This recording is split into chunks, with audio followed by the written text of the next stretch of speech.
എന്നിട്ട് നമ്മൾ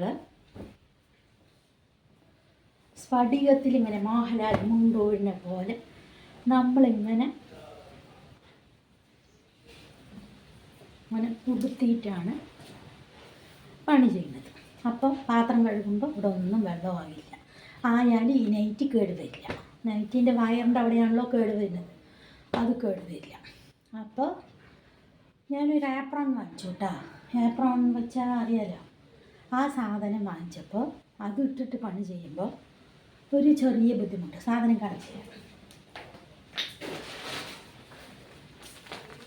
എന്താ വാങ്ങിച്ചത് ഇട്ട് പണി ചെയ്യുമ്പോൾ ഉണ്ട്, ഇതിട്ട് ഇങ്ങനെ പണി ചെയ്യുമ്പോൾ ഇങ്ങനെ പണി ചെയ്യുന്ന പോലെ തോന്നുക. ഇതിങ്ങനെ നിൽക്കണ്ടേ? അപ്പോൾ ഇതിൻ്റെ ഒരു ഫിനിഷിങ് ഇതിൽ കിട്ടുന്നില്ല.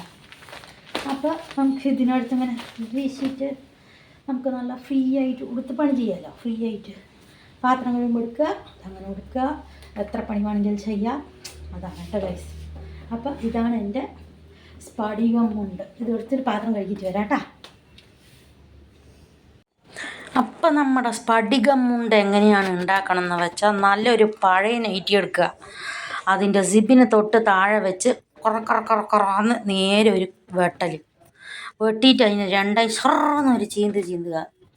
അടിയുള്ള സൈഡിൽ ഒരു കയറിയാൽ നമ്മുടെ സ്ഫടികം മുണ്ട് റെഡി. അപ്പോൾ പണി ചെയ്യാനും റെഡി ആയിക്കോളിട്ടോ. അപ്പോൾ ബൈ.